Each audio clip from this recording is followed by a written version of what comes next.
Un week-end chargé pour la culture parce qu'un nouvel invité nous a rejoint en plateau. On part en 1900 avec vous. Christophe Leray, vous êtes scénographe. Oui. Et vous allez participer à un rendez-vous historique au château de Breteuil. Oui, c'est ce dimanche 20 mai, toute la journée, à partir de 10h30 jusqu'à 18h30.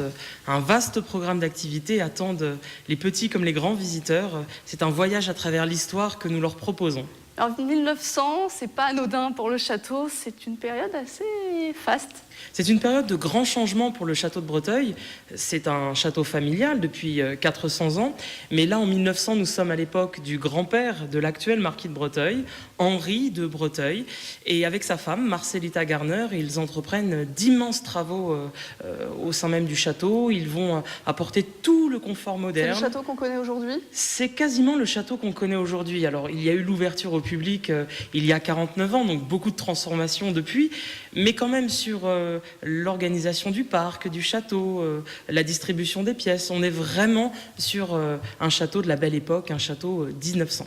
Et c'est une époque où on peut croiser notamment le roi d'Angleterre, Édouard VII, et même Marcel Proust. Et oui, c'était ces personnages-là faisaient partie du cercle d'Henri de Breteuil. On est avec de grandes têtes couronnées, donc le roi d'Angleterre, mais aussi de grandes figures du milieu artistique. Marcel Proust, dans sa recherche du temps perdu, Henri de Breteuil est cité, mais avec un autre nom, c'est Hannibal de Bréauté, et il porte les initiales HB. Donc HB, en fait, c'est Henri de Breteuil lui-même. Et puis il y a la comédienne Réjeanne, donc une grande comédienne de théâtre également. Alors, il va y avoir ce week-end, donc on va en 1900, c'est une reconstitution avec une trentaine de figurants. Vous allez faire revivre l'époque. L'idée, c'est de se plonger dedans. On doit être costumé, nous aussi. Alors, il y a effectivement des reconstitueurs. Donc là, le château de Breteuil, moi-même et l'entreprise de l'Histoire retrouvée, eh bien, organisons toutes les apparitions des tableaux vivants, donc avec des personnes qui réalisent souvent leurs costumes eux-mêmes et qui vont être mises en scène à travers des tableaux vivants, des évocations de la vie d'autrefois essentiellement. Et puis cet événement est ouvert au public. Alors si eh bien justement le public souhaite venir costumer en habit 1900, c'est tout à fait possible. L'idée, c'est qu'il y ait une interaction entre les époques et entre les personnes aussi. Entre passionnés et curieux. Exactement, vous avez tout résumé.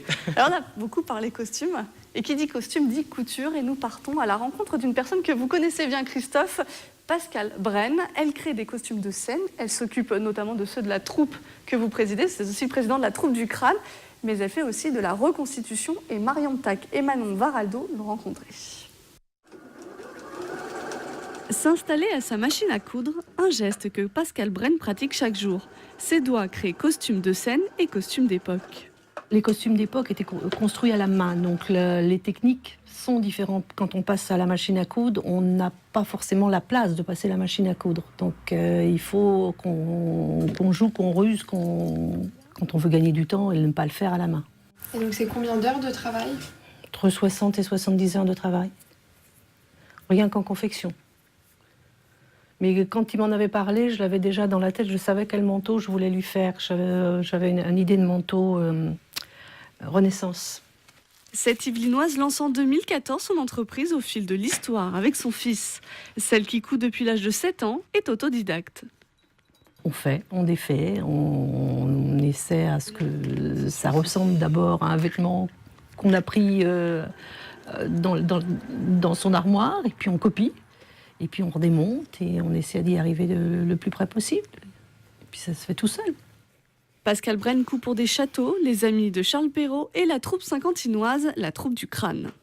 C'est une femme justement dans les coulisses qui est là, toujours aux petits soins, qui va veiller aux moindres détails, qui aussi a l'autorité qu'il faut pour gérer des coulisses, parce que ça c'est vraiment très important de gérer une équipe de 12 personnes ou voire plus. Les commandes que nous faisons à Pascale, elles sont importantes.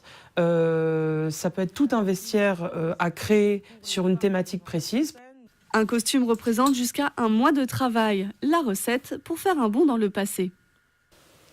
Ces costumes, on va pouvoir en voir dimanche. Ah oui, l'idée justement, c'est que ce soit que l'histoire prenne vie. Donc là, on n'est pas sur une image figée. Au contraire, vous allez avoir des tableaux vivants, donc vraiment des figurants disséminés un peu partout. À Breteuil, il y a des personnages de cire du musée Grévin. Dans certaines pièces, ils vont être retirés pour être remplacés par de vraies personnes. Donc effectivement, tout au long de la journée, en plus, il y a des activités, des animations qui vont permettre de rencontrer la famille de Breteuil, leurs amis, de grandes figures artistiques, Proust, Réjeanne, et puis également tout le personnel. On va découvrir aussi l'envers du décor, les coulisses de la vie d'une famille. Alors justement, vous l'avez dit, il y a différents rendez-vous. La programmation est conséquente. Je pense que le public va devoir faire des choix. Tout à fait. Il y a les cuisines, les scènes de vie du personnel, les contes de Perrault. On est quand même au château de Breteuil. Les courses en sac pour les enfants, un sac de jute. Oui. C'est l'idée de vraiment oublier que nous sommes en 2018. Oui, c'est un moment d'évasion. Et puis aujourd'hui, on est dans une dynamique d'histoire vivante. À Breteuil, il y a vraiment la cible familiale et cette idée de transmission du patrimoine, la volonté d'intéresser toutes les générations. Alors, autant les férus d'histoire pourront être satisfaits avec des anecdotes, une reconstitution souvent précise. Justement, vous avez beaucoup répété. Oui, ce sont des choses qu'on écrit, qu'on met en scène, sur lesquelles on se documente aussi beaucoup pour ne pas faire n'importe quoi. Et puis à côté, il y a aussi cette volonté de proposer une journée de divertissement, d'où les courses en sac de jute, qui était un sport, un véritable sport en 1900. On va aussi rencontrer Augustine et ses Barbapapas. Enfin, on passe les auditions de théâtre avec Réjeanne. Voilà, c'est un équilibre en fait pour être le plus fédérateur possible. Et un temps fort, le défilé de l'élégance, le plus beau costume, la meilleure tenue. Alors il n'y a pas de concours. L'idée c'est justement qu'on puisse participer et lors de ce défilé de l'élégance autour du miroir d'eau l'après-midi. En plus il y aura beau temps, donc nous avons énormément de chance. Enfin, je croise les doigts, il ne faut pas vendre la peau de l'ours avant de l'avoir tué. Mais justement, lors de ce défilé, eh bien, les reconstitueurs pourront être rejoints par des visiteurs venus eux-mêmes costumés. Et il y aura Pauline Bord de l'Histoire retrouvée qui commentera les réalisations des uns des autres, qui ajoutera des anecdotes sur l'histoire du costume féminin, masculin, les différentes utilisations de ces costumes. Les codifications. Voilà. Vraiment les codes, exactement, avec des petites anecdotes, ça restera très chaleureux. Merci Christophe Lauré. Merci. Alors la reconstitution du château de Breteuil en 1900, c'est le dimanche 20 mai.